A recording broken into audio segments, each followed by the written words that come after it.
Welcome back to the show. Check out these headlines here. Crypto just moved front and center, ladies and gentlemen, like you've never heard before for the presidential election in the United States. Somebody roll that beautiful intro.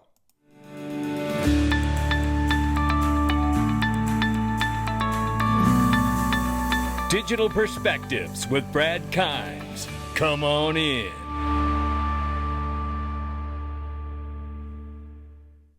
Welcome back to the show, everybody. Before we start, I want to tell you about Link2, the best home for private equity on the planet. That's right. You can buy equity in companies before they have some kind of a public exit, whether it's an IPO, a merger acquisition, or some other exit. I tell you, this is a remarkable opportunity, and I'm going to tell you specifically about a great opportunity here, which is Cerebras. Now, you guys have been following NVIDIA. You know how huge NVIDIA has gotten. Well, if you like NVIDIA and what they've been able to do, you're going to love Cerebras. Listen, they haven't had shares for probably around a month or more. So this is your chance right now to get back in and get you some Cerebras, ladies and gentlemen. I tell you, this is going to be a remarkable opportunity. And let me say, largest and fastest AI learning chip in the world, ladies and gentlemen. So if you're thinking, oh, not that, I'm thinking NVIDIA. Well, you better start thinking Cerebras, right? And this is the opportunity. Most chips are 2-inch by 2-inch. Cerebra wafer is 12-inch by 12-inch and has 4 trillion transistors on it. Look, you can learn all this incredible information, why I'm so excited, why Link2 is so excited to bring these things to you. But all you have to do is click the link below, sign up and register and get started. It takes less than 3 minutes and you can get started. And we're going to get started right now with the news. $2.67 trillion market cap for crypto. The market is back up 3.5%. 69,500 plus for Bitcoin, 3,600 plus for Ethereum, 112 billion plus market cap for Tether. And number 8 spot is XRP at 49 cents. We're up 2.3 on the 24, off by 6.4 on the 7-day. Keep an eye out. It's likely we could see the Ripple stablecoin, which is the real stablecoin, RL stablecoin, listed right here very soon, ladies and gentlemen. I'm super excited to see it. Look at the range of price very quickly between 48 and 50 cents. It's turning around and going the right way. I did buy XRP yesterday at 48 cents. Just saying. I want to start here because we know what's going on. G7 plans to warn small Chinese banks over Russia ties. Now, I'm just showing you the geopolitical landscape here and how the G7 feels about these connections between China and Russia, which is also where the United States Congress testified just recently that Chinese banks and were helping support Russia's narratives for the Russia-Ukraine conflict, and testified that USD Tether had been used in some of those transactions, which was illegal to do. And I'm just trying to set the stage for everything that's coming. Now, this right here, shout out to Christy Warner and Ron Hammond here on Crypto Law. I want you to listen to the recent update. This is our This Week in Congress update, but in video form. Shout out to both of them. 121. So I'll start with SAF 121 really quickly first. For those who don't know, it was a SAF count Bolton 121. This spike's been dating back for over 2 years. And we had to go through, I don't know if we foiled the SEC on that front, but also we had, several Senate offices, like Senator Lummis, for example, really engaged in that, sitting with Patrick McHenry and Kristen Gillibrand as well. And they were able actually to get a pretty good groundswell of folks, 21 Democrats in the House. I think we had a 10 or 11 in the Senate. And it was the most bipartisan bill that Joe Biden vetoed in his presidency so far. And again, taking a step back, he had the majority leader, Chuck Schumer, vote for it, and the Speaker of the House. Those two don't agree on much, but it's kind of crazy the president vetoed what the two most senior folks in Congress voted for. So that's shocking, but also to make Joe Biden make that decision, or at least the Biden administration make that decision, we're in brand new territory here. And that really teed up what was Fit 21. And that's, the big bill, the one that folks have been lobbying Capitol Hill for years on this matter. Fit 21 was the final product, and we were thinking probably 40, 30 Democrats, but we got 71, which was insane. Now, the problem with Fit 21, though, is that there is no Senate companion. There is no direct lead. There's a Lummis-Gillibrand bill, which is very similar, but it's not the exact same bill. So we're kind of have to restart the whole process over again. And that is a little tough because we are in an election year and everything is starting to get really slowed down here in DC. So a lot of folks are retreating back to their camps, and there's not much time to work on really substantive policy to this point. And it's just the rest of June, a little bit of July, September, and it's November already. So that's a very, sobering situation, is that we don't have much time, but we do have a lot of momentum. And so the question is kind of, where do we move to next with this momentum we built? Do we try to move and restart the process of FIT 21 in the Senate? Maybe. It takes a lot of effort, and there's not much time.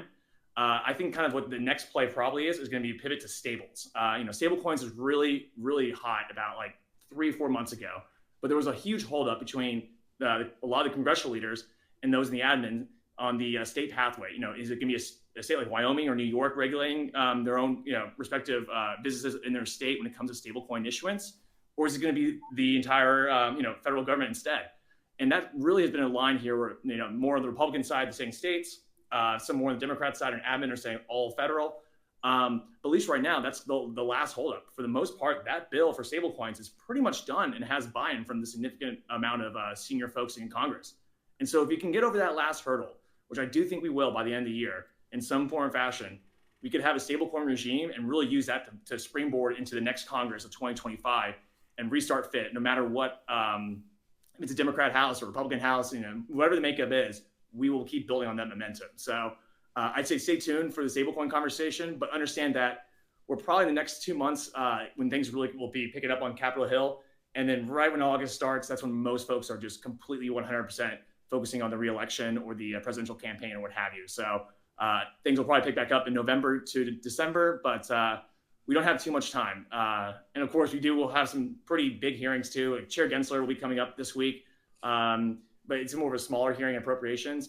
He'll likely come up sometime in the next 3 or 4 months in front of financial services. And that's the big hearing. That's the grilling hearing. That's the one that you have a lot of members engaged on. So we'll have plenty of stuff to keep folks entertained. Don't get me wrong, but legislatively, things really do grind to a halt at this time. And we're trying to make sure we use the momentum we built in the past couple of weeks to get something over the finish line, whether that be market structure or whether it be stablecoins.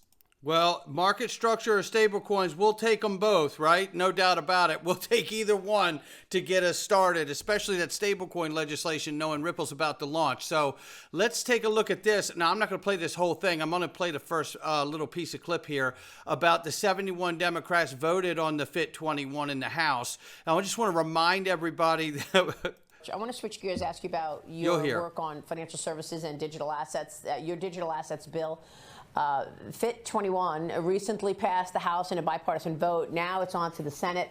Congressman, tell us about this. There's a lot of criticism that the lawmakers writing these bills don't really understand the digital assets backdrop. Explain to us what this bill achieves. You bet. FIT 21 lays out a regulatory framework that directs the Securities and Exchange Commission, the bank supervisors, the Commodities and Future Trading Commission, how to handle digital assets so that we can have innovation in this country on blockchain, go to Web3, and it directs those supervisors how they should handle digital assets to make them fit for purpose, which is the FIT part of the acronym, with today's regulatory system. I think it'll create more jobs in the U.S., allow us to advance internet to the next stage, and create lower costs and more opportunities for consumers. We got a strong bipartisan vote. 71 Democrats voted with this in the House, and I think that sends a positive message to the Senate. Work with us, create a digital assets framework that allows America to innovate and lead the world in this technology. How do the markets view this, do you think, Mark? Well, listen, there it is right there. Look, and the current administration said they're going to veto the FIT 21 if it comes to their desk, right? So this is pretty remarkable, the stance that this administration has taken, and you're about to see what has happened overnight, ladies and gentlemen. Donald Trump meets with Bitcoin miners and is fully supporting the industry, ladies and gentlemen. Are you hearing this? Today, leaders of Digital Power US met with former President Donald Trump in Palm Beach, Florida. The discussion focused on positioning America as a global leader in Bitcoin mining and leveraging blockchain technology to enhance domestic energy security. Yeah. Perry Ann Boring from the Digital Chamber says the United States will lead the Bitcoin revolution. And I believe it, because let me tell you, when we understand that where we're sitting here, that we're still trying to get absolute confirmation on whether the petrodollar is in fact expired or not. And obviously we've made great arguments here that it's irrelevant even if it is, because there's still this huge de-dollarization movement regardless of whether the U.S. petrodollar agreement has ended or not, right? So there are catalysts and events happening around the world like Project Sandman. 130 countries want to de-dollarize from the dollar. You know, there are very, very big looming impending actions waiting to happen here. Another one, geopolitical things taking place. According to BRICS representative at a meeting, their new payment system was confirmed and it will become a competitor for the current global reserve US dollar. You see what I'm saying?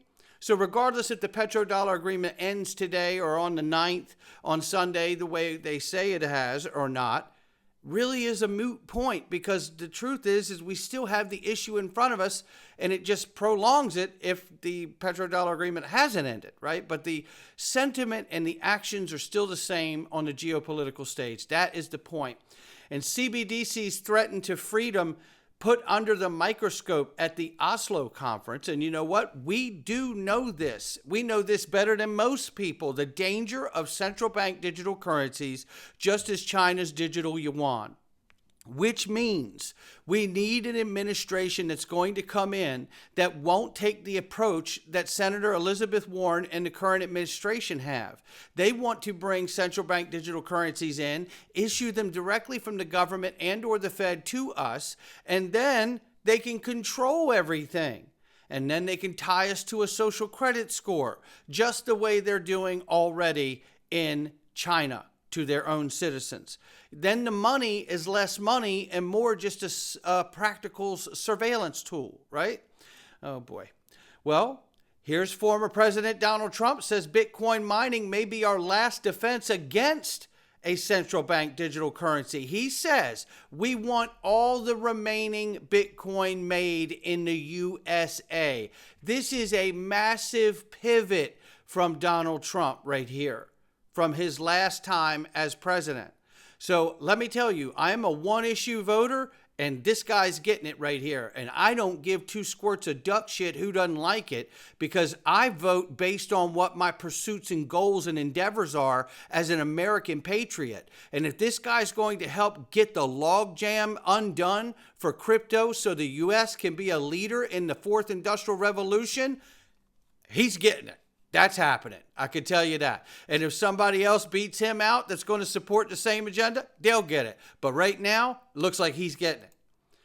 And it makes so much sense when I see the positioning of the DTCC when they bought Securrency that capitalizes on value protocols like Chainlink, XDC, Stellar, and XRP. It makes sense because they settle $3 quadrillion a year, and Nadine Chakar, formerly of Securrency, now heading up the acquisition now called Digital Assets for DTCC, clearly tying in a massive, massive clearinghouse and repository where an enormous amount of liquidity is found every day of the year. Understanding that Ripple is involved in this, because they are involved in this. This is remarkable, because what I do see is while the U.S. is not currently talking about being a leader in this fourth industrial revolution, when I see the DTC positioning themselves this way and all the other geopolitical events that we just went over trying to de-dollarize, I see an opportunity to really bring the liquidity onto these new value protocols, supporting the notion that we could be moving towards a multipolar asset-backed system and bringing the value of the world onto these protocols to underpin the new system, because the gold standard could be a part of where we're going, and it will be a part of where we're going. I really do believe that, along with tokenizing all the real world assets and getting it on the ledgers of the world. This is really where we're headed, ladies and gentlemen. And that's why I say, first, it was the gold standard that underpinned the US dollar. Second, it was the petrodollar agreement, which may be expiring right before our eyes. Third, XRP is the standard, underpinning the financial system in the US dollar. We are witnessing the greatest financial paradigm in the history of mankind. There's no question in my mind about any of that. And then I look at this right here. And Egg Red Crypto told us yesterday we could be between 20 and 27 bucks or 28 bucks, however you look at it, with Bitcoin's price projection to 173K.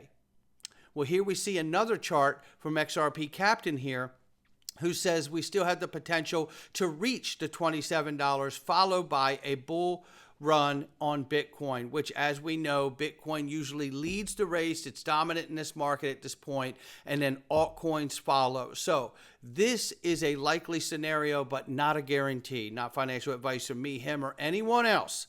That's just what's going to do it for me. I'm going into the Freedom Zone, and today you're going to want to join me because we have some very, very incredible evidence that you need to see about China and what they're doing right here on the land in the United States of America. And it is going to make the hair stand up on the back of your neck. We're going into Freedom Zone right now. Come on in.